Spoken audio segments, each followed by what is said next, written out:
channel. I'm Kajri and I'll be your host for today.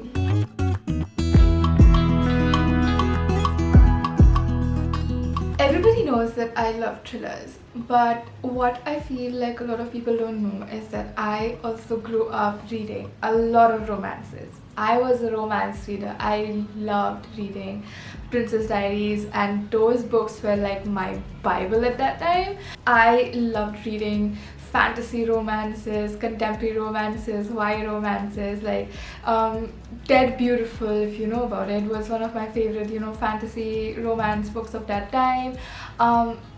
There were so many books, so many romances that I read when I was young that, I can I can say that I grew up with them, but somehow down the line I grew up and then the romances turned to thrillers. I don't know how, but it did.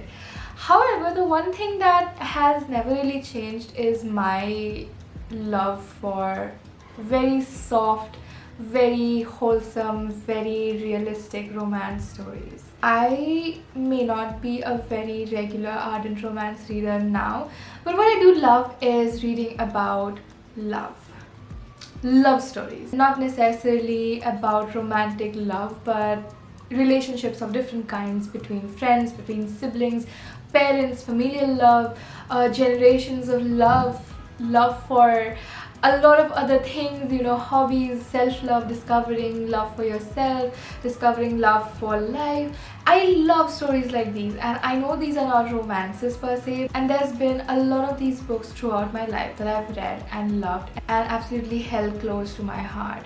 I feel like love stories beyond romantic love has so much to offer to people and readers, because not only do you learn about the complexities and the dichotomies of relationships, but I think you also get to learn a lot of different dynamics that are between people. So I thought it would be a great and exciting thing to recommend to you some of my favorite books that talk about love, that portray or express love in different forms. These books may not be directly about love. These books are not romances.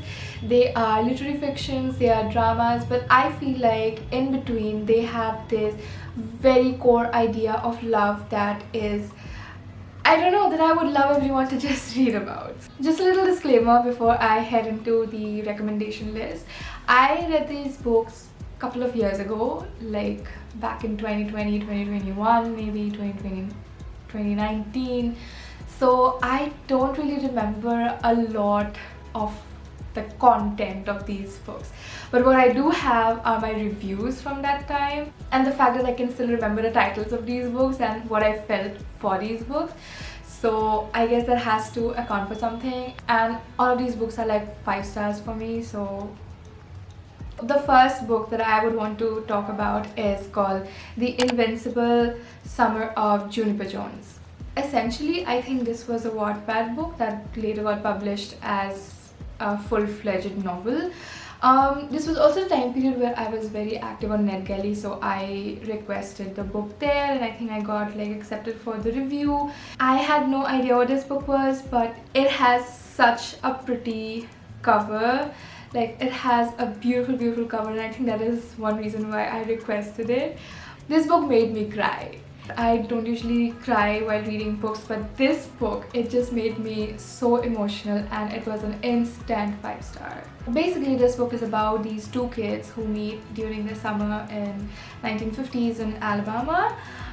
It's a coming of age story where we have our main character Juniper Jones, and then there's Ethan Harper, and these two basically create a very special bond during this summer that they spend together. Ethan is a biracial kid, and Juniper Jones is the town's outcast. These two form a very beautiful and unique bond during the summer that they spend together, because both of them are very marginalized by the community that they live in because of their skin color.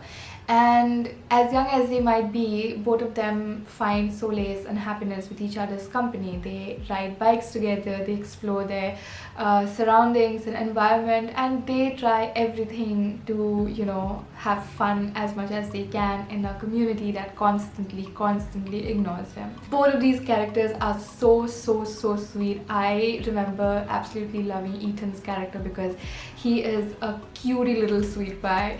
Juniper Jones is like this whole eccentric, you know, full of life character, and both of them just complement each other very well.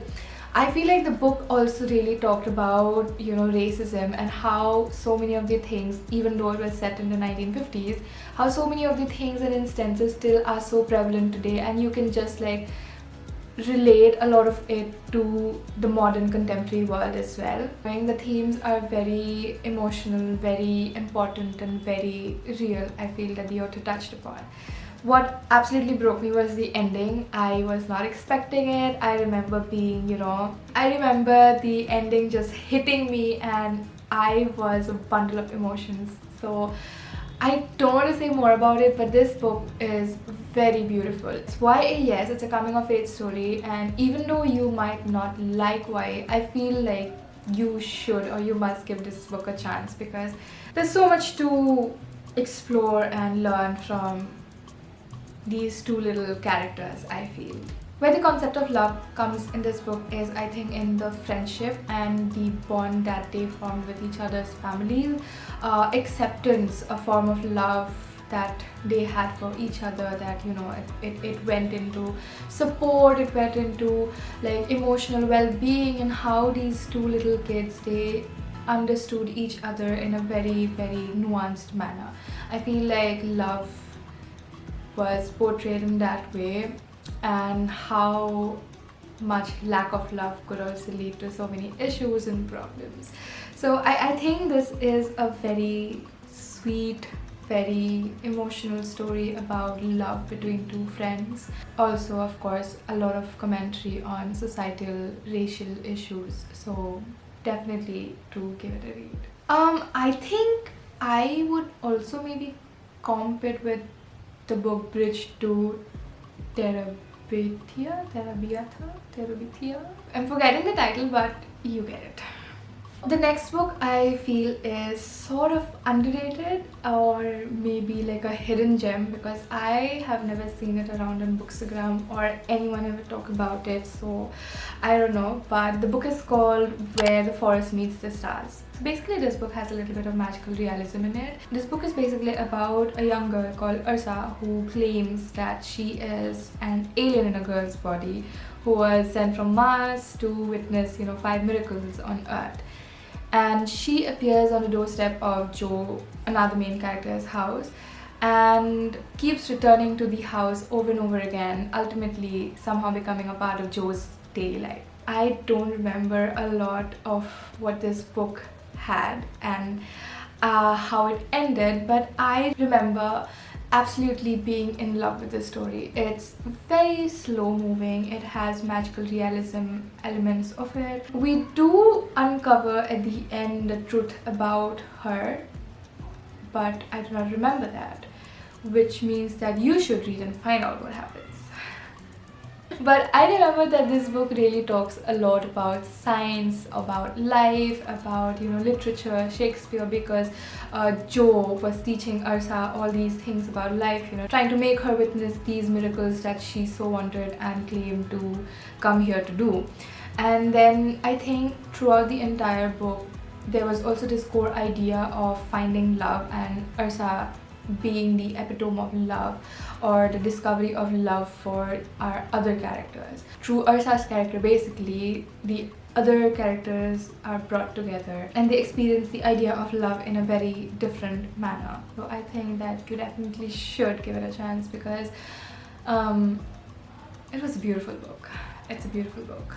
The next book that I would like to talk about is by an author from my hometown, Assam, and the book is called Undertow by Janvi Borwa. In Undertow, basically we follow our main character, Loya, who returns home after a long time of being away. And when she comes back, it unearths a lot of mixed feelings, a lot of, you know, suppressed emotions that she had when she left home. It's set in Assam in Guwahati, and we basically explore a lot of these Assamese cultures and Assamese household and the dynamics of an Assamese household through Loya's character. We meet her parents, we meet her grandfather, we learn through her how these different relationships were formed, and how generational suppression and patriarchy basically does so much harm to your kids too. This book is also very soft in its essence, that it talks about love beyond blood, love that is not very loud but very soft, and how love also comes in unannounced, unspoken words. It's not about romantic love, but it's also about love between families, love between bonds that you form with unlikely people that you didn't know how to love. And I feel like Janvi Bora, through Loya's character, also touches upon loneliness and the ardent need, the ardent desire to find home in a person. And also the fact that when you open your heart, when you open yourself up to love, you can find it from a lot of people. This book is very beautiful. It really took Loya's loneliness and her desire to feel loved from a home, a place that she has never belonged to, and how this place and these people who's not even her family, like her blood family, gives her the love that she has craved for so long.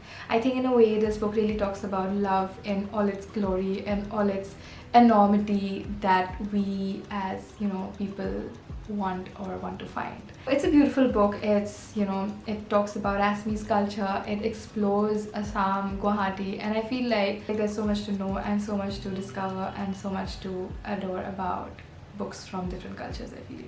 The next book. I am pretty sure that you must have either seen the movie adaptation of this book somewhere, or you might have come across this book somewhere or the other, because it's about a dog and it's about the love that pets or dogs give you.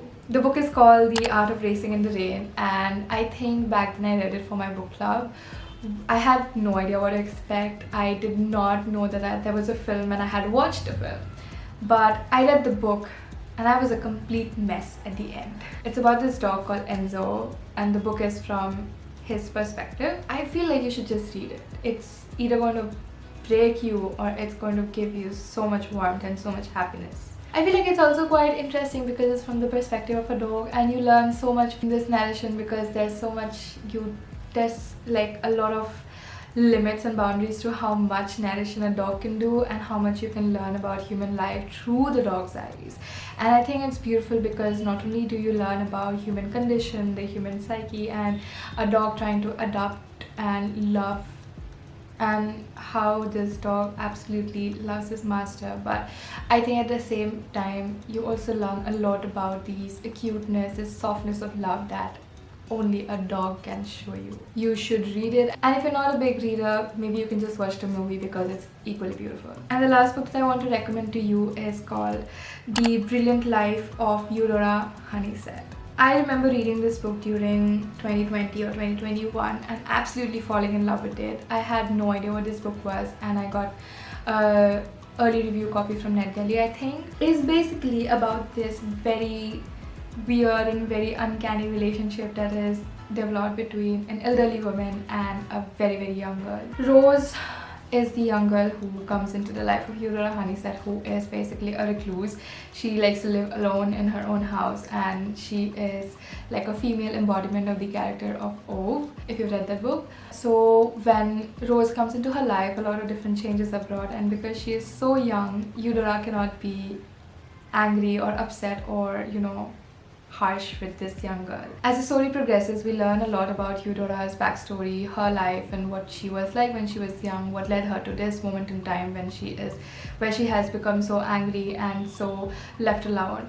And I feel like this book is another book that really teaches you about the importance of community, the importance of connections that you form with other people, and the idea that all you need to do is let love in. I think a lot of this book is about like love through different ages and how, like, you know, relations beyond romance can also give you and provide you with the love that you deserve and crave and want. If you have read A Man Called Ove and Eleanor Oliphant is Completely Fine, this book, The Brilliant Life of Eudora Honeysett, is somewhat of a mixture of these other two books.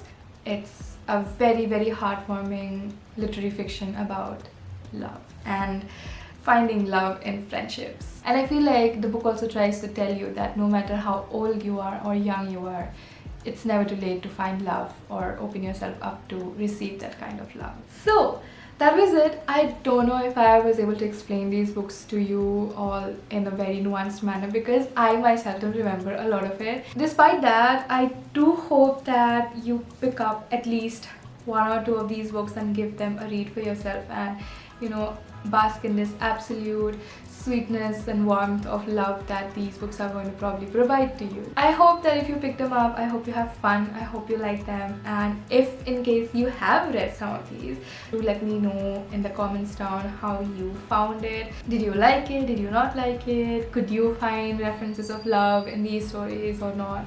I would love to chat about them. And also do let me know which of these books really caught your attention and which of these books you've added to your TBRs or wish lists. That's all. I will see you in the next video. Thank you for watching. Bye bye.